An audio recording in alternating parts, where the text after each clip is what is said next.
Part ng budol itong ICI. Ano naman po ang masasabi nyo dito po sa kumbaga ah, lipat lang pala ako ng issue ma'am dito po sa ano naman sa investigasyon. Sinasabi ng parang lumalabas na parang papatapos na yung ICI, pinupuringan daw nila ng gobyerno ang ICI dahil sa naging trabaho nito at parang ipauubayan na ata sa DOJ at ombudsman. Marami naman ang tumaas na kilay dahil sa tingin nila walang nagawa itong ICI na ito kasi ang ending, mag-iimbestiga pa rin naman yung ombudsman. Oo, tama ka dyan, Admar, no? Doon sa EO 94, part ng budol itong ICI. Kasi meron doon na functus officios. Pag natapos na yung ginagawa, and they serve under the they serve depending on the president, no? At klarado doon na nakita natin na uh, puros papel uli, wala, naghihintay tayo dun sa report na ibibigay, at wala nang intensyon ng presidente mag-name ng commissioner. So paano talaga tatakbo yung isang commission na create niya to ferret out the truth? Ang naiwan na lang dyan, yung chairman, wala na yung iba. So, it cannot really function. Nung nagre-resign si Secretary Babes Singson, yung issue ng budget, no, hindi pa rini-release. So, talagang it was meant to fail. Parte ng pagbubudol yung ICI. Kasi kung gusto mo talaga malaman ang katotohanan, nasa kapangyarihan ng Pangulo para sabihin DBM, ano ang money trail, DPWH, ano ang paper trail, pagsamahin natin ano nangyari sa pondo ng bayan. So, ginawa lamang yaang ICI dahil sa kampanyang mahiya naman kayo. So, ibabalik ko sa kanila, mahiya naman kayo, 206 days na walang nangyayari. Ang kinulong, puros mga district engineers, ang mga politiko, wala kang naririnig. Ang sinampulan, si Senator, former Senator Bong Revilla, no?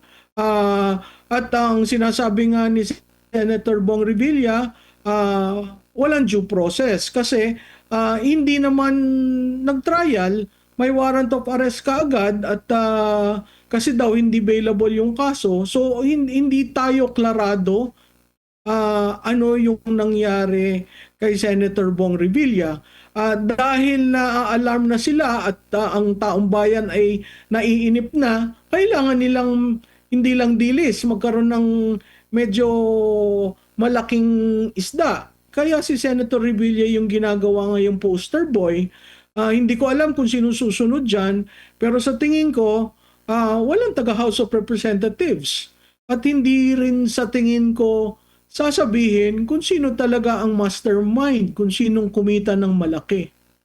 Opo, napag-uusapan po yung ombudsman.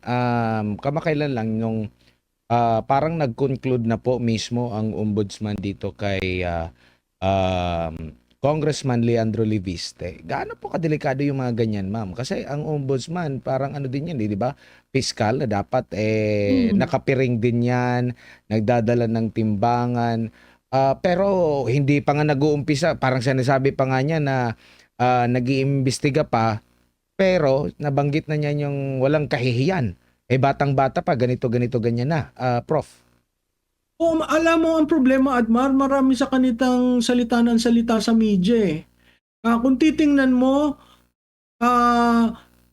at least ang ICI nagtatrabaho. No? Nagtatrabaho kahit kulang ang pondo, kahit kulang ang panahon, nagtatrabaho. Yun nga lang, ang problema doon, hindi nila ginawang public. Lalo na nung in-interview si Sandro Marcos at si Martin Romualdez.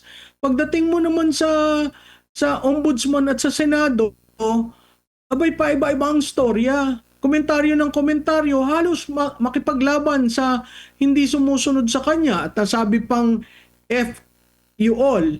'Di ba? I mean, hindi ito panahon para magpatuhan ng putik ang bawat isa.